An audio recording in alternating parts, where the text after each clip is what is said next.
ये घर था हरिनाथ शर्मा का, जो गरीब तो नहीं थे लेकिन अमीर भी नहीं थे। और इसी घर से शुरू होती है इन दो बहनों की कहानी। एक थी सीता, संस्कारों की मूरत, तो दूसरी थी गीता, घमंड की दुकान।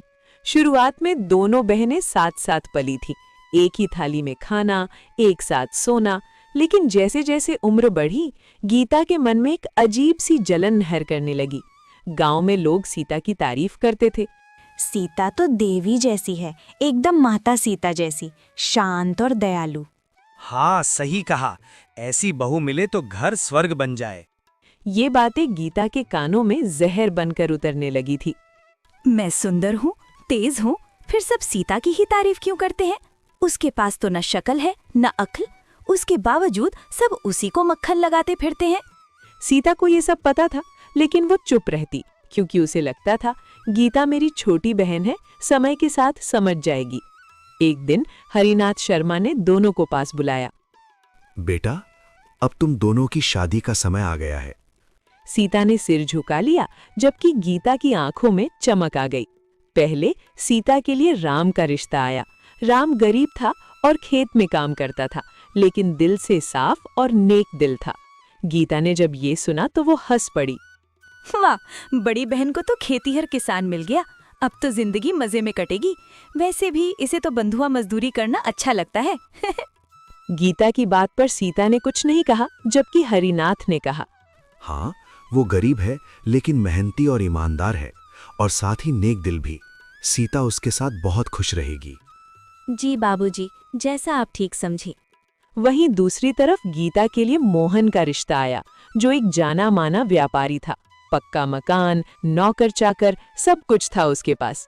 ये सुनते ही गीता का घमंड आसमान छूने लगा। देखा बाबूजी, किस्मत भी समझती है कि कौन किस लायक है।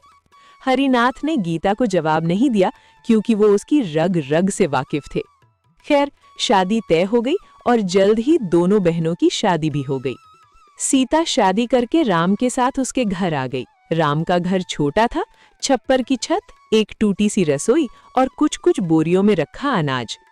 सीता, मेरे पास ज्यादा कुछ तो नहीं है, लेकिन कोशिश करूंगा कि तुम्हें कभी किसी चीज की कमी ना हो। मुझे कुछ नहीं चाहिए राम, बस आपका साथ काफी है मेरे लिए। उधर जब गीता अपने ससुराल पहुंची तो आलीशान घर और चमचमाती गाड़ियां। वाह, इतनी दौलत शोहरत, सब मेरा।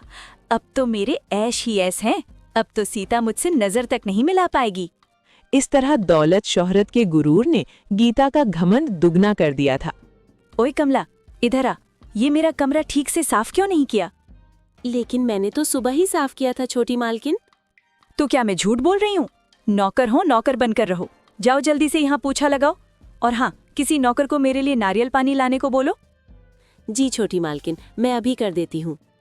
इसी तरह कुछ महीने गुजर गए और तीज का त्योहार आ गया और दोनों बहनें मायके पहुंची।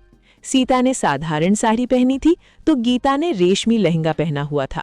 उसके हाथों में रंग बिरंगी चूड़ियां और एक बड़ा सा ब्रांडेड बैग लटका हुआ था। गांव की कुछ औरतें तीज का टोटका करने आई हुई थी। तभी गीता ने अपनी बहन का मजाक बनाते हुए कहा, और बताओ सीता, कैसा चल रहा है सब? राम जीजू खाना भी देते हैं कि नहीं? मैं तो भूल ही गई, खुद खाने के लाले पड़े हुए हैं, तुझे कहाँ से खिलाएंगे? गीता की कड़वी बातें सुनकर सीता का दिल टूट गया, लेकिन अपनी बहन को नीचा दिखाकर गीता को बड़ा मजा आया। दिन ढलने पर दोनों बहनें अपने अपने घर लौट गईं। दिन गुजरने लगे। सीता की जिंदगी आसान नहीं थी। सुबह सूरज निकलने से पहले उठना, चूल्हा जलाना, खाना बनाना, पति राम के साथ खेत जाना और दिन भर कड़ी मेहनत करना। शाम होते होते सीता थक कर चूर हो जाती थी, लेकिन उसने कभी शिकायत नहीं की। सुनो सीता, क्या तुम मुझसे नाराज हो क्योंकि मैं तुम्हें वो आराम की जिंदगी नहीं दे पा रहा जिसके बारे में तुमने सोचा होगा? अरे नहीं नहीं, आप ऐसी बातें क्यों कर रहे हैं? आप जैसा इतना प्यार करने वाला पति मुझे मिला, और मुझे क्या चाहिए? हम दोनों साथ हैं तो ये मुश्किल वक्त भी गुजर जाएगा। अच्छा चलो, आज का खाना मैं बनाता हूँ, तुम बैठकर आराम करो। अरे नहीं नहीं, मैं बना दूंगी। आप कैसे बनाएंगे? क्यों, मैं क्यों नहीं बना सकता? आज मैं अपनी प्यारी सी पत्नी को अपने हाथ से बनाकर खाना खिलाऊंगा। तुम बस बैठो और आराम करो। इस तरह राम ने चूल्हा जलाया, खाना बनाया और उसके बाद अपने हाथों से सीता को खाना भी खिलाया। एक तरफ जहां राम अपनी पत्नी सीता से बहुत प्यार करता था, तो वहीं दूसरी तरफ गीता को पूरा ऐशो आराम मिल रहा था। लेकिन एक चीज की कमी उसे खलने लगी थी, और वो था पति का प्यार और इज्जत। एक रोज जब गीता नहाकर बाहर आई तो सिर पर पल्लू रखना भूल गई। तभी उसकी सास ममता ने उसे देख लिया। अरे मुही, मायके से कुछ सीखा नहीं क्या? घर में बहू कैसे रहती हैं, उसके तौर ठिकाने पता है कि नहीं? अरे तो अब छोरी नहीं रही, इस घर की बहू बन चुकी है। कम से कम इसकी मर्यादा का ख्याल तो रख। माफ कीजिए मम्मी जी, गलती हो गई, आगे से ध्यान रखूंगी। अरे क्या खाक ध्यान रखेगी, पता नहीं उन्होंने क्या देखकर तुझ जैसी 2 कौड़ी की लड़की से मेरे फूल से बच्चे की शादी कर दी। गरीब गवार कहीं की। अपनी सास की बात सुनकर गीता का दिल टूट गया। उसने जो ऐशो आराम सोचा था वो तो उसे मिला था, लेकिन उसके बदले में उसके हक का प्यार और इज्जत उसे छिन गई थी। शुरुआत में गीता की जिंदगी किसी रानी से कम नहीं थी। रेशमी साड़ियां, गहने, कपड़े, नौकर चाकर। लेकिन धीरे धीरे उसे एहसास होने लगा कि पति के प्यार बिना ये सब चीजें अधूरी हैं। मोहन दिन भर दुकान में रहता, शाम को घर आता थका हुआ और सीधे ही खाना खाकर सो जाता। इससे परेशान होकर एक दिन गीता ने कहा, तुम मेरे लिए समय क्यों नहीं निकालते? मोहन ने गीता की बात सुनकर बड़े ही सख्त लहजे में जवाब दिया, औरत हो औरत बनकर रहो, ज्यादा सवाल जवाब मत किया करो। तुम्हें सारा ऐशो आराम मिल रहा है, यही बहुत है। गीता जिसे अपने हुस्न पर गुरूर था, वो मोहन की बात सुनकर चकनाचूर हो गया। खैर, कुछ और दिन ऐसे ही गुजर गए और एक दिन खबर आई कि मोहन का एक बड़ा सौदा डूब गया है। कारोबार में बड़ा भारी नुकसान हो गया था। माँ, दुकान में बहुत बड़ा नुकसान हो गया है। जो बड़ा ऑर्डर आया हुआ था वो अचानक से क्लाइंट ने मना कर दिया। उस पर हमने कर्ज लेकर भारी इन्वेस्टमेंट कर दी थी। अब हम बुरी तरह कर्ज में डूब चुके हैं। बेटा, तू चिंता मत कर, जल्द ही सब ठीक हो जाएगा। बिजनेस में तो ऊंच नीच होती रहती है। ऐसे ही कुछ दिन गुजरे और मोहन की दुकान पर कर्ज बढ़ने लगा। लोगों ने उधार समय पर वापस नहीं किया। मोहन का बहुत पैसा फंस गया और सास ममता का लहजा भी गीता के लिए बदल गया। बहू, अब साज श्रृंगार कम करो, हालात को समझो। इन गहने जेवरात को मुझे दे दो, जरूरत में काम आएंगे। इस तरह गीता ने अपने सारे गहने जेवरात उतारकर अपनी सास को दे दिए। जो गीता एक रानी की तरह रहती थी, इसके हालात अचानक से एक नौकरानी जैसे हो गए थे। उधर राम ने एक नया फैसला लिया। उसने कहा, सीता, अब हम सिर्फ फसल पर नहीं जी सकते, हमें कुछ और भी करना होगा। सीता ने भी राम की हिम्मत बढ़ाई। जी, जैसा आप सही समझे, मैं आपके हर फैसले में आपके साथ हूँ। तो फिर ठीक है सीता, मैं शहर में एक छोटी सी दुकान किराए पर ले लेता हूँ। हम खेत में ताज़ा फल सब्जियां उगाकर वहाँ बेचा करेंगे। इससे हमें मंडी से 10 गुना मुनाफा होगा। बहुत अच्छा विचार है जी, मैं आपके साथ हूँ। हम बहुत मेहनत करेंगे। इस तरह दोनों ने मिलकर सब्जियां उगाना शुरू किया और राम उन्हें मंडी में बेचने की जगह शहर के बाजार में ले जाकर बेचने लगा। एक शाम जब राम सब्जियां बेचकर वापस घर आया, अरे सुनो सीता, बाहर तो आओ जरा। राम की आवाज सुनकर सीता घर से बाहर आई तो उसने देखा कि राम के हाथ में कुछ बैग लटके हुए थे। अजी, क्या हुआ? आप बहुत खुश लग रहे हो। अरे सीता, खुशी की तो बात ही है। तुम्हें पता है, आज में 10,000 की सब्जियां बिक गईं। अगर ऐसे ही रहा तो जल्द ही हम अमीर हो जाएंगे। अजी, ये तो सच में बहुत खुशी की बात है। अगर रोज ऐसे ही कमाई होने लगी तो हम हर महीने 3 लाख तक कमा लेंगे। हाँ सीता, ये सब तुम्हारी वजह से ही हो पाया है। अगर तुम मेरे साथ ना होती तो शायद ही ये कभी मुमकिन हो पाता। अजी, ये भी कोई कहने की बात है? आपकी पत्नी हूँ और आपके हर फैसले में आपके साथ हूँ। अच्छा, ये सब छोड़िए, ये बताइए आपके हाथों में ये क्या है? पहले अंदर तो चलो, सब बताता हूँ। इस तरह दोनों घर के अंदर आ जाते हैं और राम वो बैग सीता के हाथ में देते हुए कहता है, सीता, ये मेरी तरफ से तुम्हारे लिए पहला उपहार है। जब सीता ने बैग खोलकर देखा तो उसमें 2 सुंदर सुंदर साड़ियां रखी हुई थी। अजी, ये तो बहुत सुंदर साड़ियाँ हैं। क्या मेरे लिए हैं? नहीं, पड़ोस वाली के लिए है। ये सुनकर सीता के चेहरे पर हल्का सा गुस्सा झलक आया। ठीक है, फिर उसे ही जाकर दे दो, मुझसे बात मत करो। मेरी फूलमती, मजाक कर रहा हूँ। ये सब तुम्हारे लिए है। हमारी नजरें आपके अलावा किसी को देख सकती हैं क्या? हाँ, ये सुनकर सीता मुस्कुरा देती है। इस तरह राम की धीरे धीरे अच्छी कमाई होने लगी। सीता ने पैसों का हिसाब रखना शुरू कर दिया। उसने एक एक रुपया बचाया। गरीबी अभी भी थी, लेकिन किसी चीज का डर नहीं था, क्योंकि अब उनकी कमाई उनकी दैनिक जरूरतों से काफी ज्यादा होने लगी थी। कुछ दिन बाद जब दोनों बहनों की माँ की बरसी थी, तो दोनों बहनें अपने पिता के घर आईं। इस बार दोनों ने ही सादा सी साड़ियां पहनी हुई थी। अरे बेटा, कैसी हो तुम दोनों? मैं एकदम ठीक हूँ बाबा, मुझे क्या होगा, लेकिन सीता का पता नहीं। सारे दिन मजदूरी करके तो इसका बुरा हाल हो जाता होगा। नहीं नहीं छोटी बहन, ऐसी कोई बात नहीं है। राम ने नया बिजनेस शुरू किया है और भगवान की दया से सब बहुत अच्छा चल रहा है। जल्द ही हम नया घर भी लेने वाले हैं। ये सुनकर गीता की जलन और भी बढ़ गई। खैर, कुछ ही दिन बाद मोहन की आर्थिक हालत और बिगड़ गई। घर के गहने जेवरात बिकने लगे, नौकर हटा दिए गए। सास का गुस्सा गीता पर टूटने लगा। वो दिन रात गीता को ताने मारने लगी। अरे कलमुही, तेरे मायके से कुछ मदद क्यों नहीं मांग लेती? अपने बाप से बोल के अपने दामाद की थोड़ी मदद कर दे, ताकि तेरे पति की परेशानी थोड़ी कम हो जाए। लेकिन माँ जी, मेरे बाबा तो एक साधारण से किसान हैं। उनके पास कोई धन दौलत नहीं है, और जो थोड़े बहुत पैसे थे वो भी उन्होंने हमारी शादी में लगा दिए।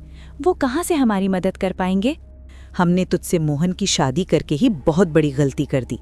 अगर किसी अच्छे खानदान में की होती तो आज कम से कम वो मोहन की मदद तो करते। ये सुनकर गीता को बहुत बड़ा धक्का लगा। उसे महसूस हुआ कि जिस दौलत शोहरत को देखकर उसे घमंड हो रहा था, वो उसे सिर्फ एक कुत्ते की हैसियत से मिल रहा था। दोनों बहनों की जिंदगी एक नया मोड़ ले रही थी।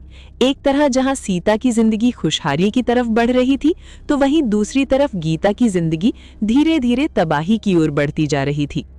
एक रात जोरों से बारिश हो रही थी। गीता रसोई के एक कोने में बैठी थी। रो रो कर आंखें सूजी हुई थी। पीछे से सास की आवाज उसके कानों में गूंज रही थी। अरे करमजली, तू डूब क्यों नहीं मरती?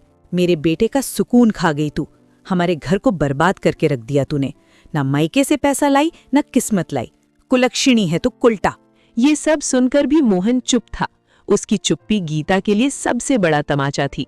गीता को लगा जैसे कि उसका पूरा अस्तित्व ही मिट्टी में मिल रहा हो। अगली सुबह मोहन की दुकान पूरी तरह बंद हो गई। कर्जदार दरवाजे पर खड़े थे। घर पर भी बिकने की नौबत आ गई थी। सास ने बेरुखी आवाज में कहा, तू अपने मायके चली जा कुलटा। यहाँ अब तेरा कोई काम नहीं है। हमारे पास तुझे पड़े पड़े खिलाने के पैसे नहीं हैं। गीता का घमंड पूरी तरह टूट चुका था। वो बिना कुछ बोले एक छोटी सी गठरी लेकर रोते हुए मायके की तरफ निकल पड़ी। जब गीता अपने मायके पहुंची तो हरिनाथ शर्मा उसे देखकर चौंक गए। बेटा गीता, क्या हुआ? तू अकेली क्यों है? और तेरी आंखों में आंसू? क्या हुआ मेरी बच्ची? अपने पिता की आवाज सुनते ही गीता फूट फूट कर रोने लगी। बाबूजी, मैं हार गई। उन्होंने मुझे घर से निकाल दिया। उनके लिए मैं एक नौकरानी से ज्यादा कुछ नहीं थी। मैं बेघर हो गई बाबा। मैं कहीं की नहीं रही। कोई बात नहीं मेरी बच्ची, तू रो मत। तेरा बाप अभी जिंदा है। चल अंदर चल। हरिनाथ गीता को घर के अंदर ले गए, लेकिन गीता लगातार रो रही थी। इसलिए हरिनाथ ने अपनी बड़ी बेटी सीता को फोन किया। हेलो बेटी सीता, कैसी है तू? मैं ठीक हूँ बाबा, आप कैसे हैं? आपकी आवाज मुझे ठीक नहीं लग रही। बताइए क्या हुआ? बेटी सीता, वो गीता को उसके ससुराल वालों ने घर से निकाल दिया है। इस तरह हरिनाथ शर्मा ने पूरी बात बता दी। आप चिंता मत कीजिए बाबा, मैं घर आती हूँ। जब सीता अपने मायके आई तो लगभग रात ढल चुकी थी। वो सीधा गीता के कमरे में गई। गीता दीवार का सहारा लेकर रो रही थी। ओह, तो अब हमारी ताड़का इतनी कमजोर हो गई कि हार मानकर रोने लगी। ये सुनकर गीता ने सीता की तरफ देखा। उसकी आंखों में लाचारी और पश्चाताप दोनों झलक रहा था। अचानक गीता उठी और सीता के पैरों में गिर पड़ी। बहन, मुझे माफ कर दे। मैंने तेरे साथ बहुत बुरा बर्ताव किया है। शायद भगवान ने मुझे इसी की सजा दी है। गीता का ये रूप देखकर सीता सन्न रह गई। मैंने तुझे हमेशा नीचा दिखाया, तेरी गरीबी का मजाक उड़ाया, और आज मैं खुद खाली हाथ हूँ। मेरे साथ जो भी हुआ वो सब मेरे कर्मों का फल है, जो मैं भुगत रही हूँ। सीता ने ढांढस बंधाते हुए गीता को उठाया। रो मत बहन। बहनें तो आपस में लड़ती हैं, झगड़ती हैं, लेकिन इसका मतलब ये तो नहीं कि हम एक दूसरे से अलग हैं या नफरत करते हैं। चल अब रोना बंद कर। नहीं बहन, मुझे समझ आ गया है पैसा नहीं, इंसान बड़ा होता है। ये सुनकर सीता की आंखों से आंसू बह निकले। उसने गीता को गले से लगा लिया। अरे पागल, बहनें माफी नहीं मांगती, एक दूसरे को संभालती हैं। चल अब रोना बंद कर, वरना मार खाएगी बड़ी बहन से। इस तरह रात गुजर गई। अगले दिन सीता ने राम से बात की। राम, मैं चाहती हूँ कि गीता हमारे साथ काम करे, इससे वो ये सब भूल पाएगी और जिंदगी में आगे बढ़ पाएगी। राम ने बिना सवाल पूछे कहा, ठीक है सीता, जैसा तुम चाहो। गीता तुम्हारी बहन है, इसका मतलब वो मेरी भी बहन है। गीता राम और सीता के साथ मेहनत करने लगी। सुबह जल्दी उठना, खेत जाना, खेत में पानी देना, सब्जियां तोड़ना, निराई गुड़ाई करना और राम के साथ शहर जाकर दुकान पर सब्जियां बेचना। गीता के हाथ छिल गए, कमर दुख गई और एक दिन गीता ने रोते हुए कहा, मैं ये सब नहीं कर सकती सीता, मुझसे नहीं हो पाएगा, मैं तुम्हारी जितनी मजबूत नहीं हूँ। गीता की बात सुनकर सीता ने शांत स्वर में कहा, हिम्मत मत हार गीता, मैंने भी सीखा था, तू भी सीख जाएगी और एक दिन कामयाबी तेरे कदम चूमेगी। इसी तरह दिन बीतने लगे। गीता ने राम और सीता के साथ काम करके कुछ पैसे इकट्ठे किए और खुद का एक रेस्टोरेंट खोलने का निश्चय किया। राम और सीता ने गीता का साथ दिया और जल्द ही गीता और सीता ने मिलकर पार्टनरशिप में शहर के बीचों बीच एक रेस्टोरेंट खोल लिया। रेस्टोरेंट बहुत अच्छा चलने लगा और जल्द ही गीता और सीता का नाम स्टार्टअप आइकन गर्ल्स के रूप में मशहूर हो गया। एक दिन मोहन हरिनाथ के घर आया। नमस्ते पिताजी, गीता कहाँ है? अब तुझे गीता से क्या काम है? उसे दिया दुख काफी नहीं था क्या, जो तू फिर से चला आया जले पर नमक छिड़कने? ऐसा मत बोलिए पिताजी, मुझसे भारी गलती हो गई। मैं गीता को वापस अपने साथ ले जाने आया हूँ। मैं इतनी परेशानियों के बीच क्या सही है और क्या गलत समझ ही नहीं पाया। बेटा, जो इंसान सही गलत न समझ पाया इसलिए मेरी बेटी को छोड़ दिया, तो उस इंसान के साथ मैं अपनी बेटी को दोबारा कैसे भेज दूं? को मेरी बेटी को इंसान नहीं कोई सामान समझता हो। ऐसा मत बोलिए पिताजी, मुझे अपनी गलती का एहसास है। मैं फिर कभी ऐसा नहीं करूँगा। मोहन बोल ही रहा था कि तभी पीछे से सीता और गीता भी वहां आ गईं। मोहन, तुम यहाँ क्या कर रहे हो? मैं गीता को अपने साथ वापस ले जाना चाहता हूँ। इतना सब करके तुम्हारा मन नहीं भरा कि तुम वापस आ गए? सीता, तुम बीच में मत बोलो, मैं गीता से बात कर रहा हूँ, तुम हमारे बीच मत आओ। मोहन की बात सुनकर गीता ने तीखे अंदाज में कहा, मिस्टर मोहन, तमीज में रहकर बात कीजिए। आप मेरी बहन से बात कर रहे हैं और मुझे आप ये बताइए, आज अचानक आपको मेरी याद कैसे आ गई? क्योंकि मुझे अपनी गलती का एहसास है। मैं तुम्हें वापस अपने साथ ले जाना चाहता हूँ। क्या मजाक है, मैं तुम्हारा अफसोस अच्छे से जानती हूँ। आज मेरे पास दौलत शोहरत आ गई तो तुम्हें मेरी याद आ गई? तुम सिर्फ लालची इंसान हो मोहन, बिन पेंदे के लोटे की तरह, जो आज यहाँ तो कल वहाँ। अपनी हद में रहो गीता, तुम मेरी बेइज्जती कर रही हो। बेइज्जती उसकी की जाती है जिसकी कोई इज्जत हो। आप जैसे लोगों की तो कोई इज्जत नहीं होती। अब चले जाइए यहाँ से, वरना हमें धक्के देकर बाहर निकालना पड़ेगा। मैं तुम सबको देख लूंगा। हाँ हाँ, देख लेना, अब जाए यहाँ से। इस तरह मोहन आग बबूला होकर वहां से चला जाता है। इसके बाद दोनों बहनों ने बहुत तरक्की की और सीता और राम ने मिलकर गीता के लिए बहुत अच्छा लड़का ढूंढा और गीता की शादी कृष्ण से करवा दी।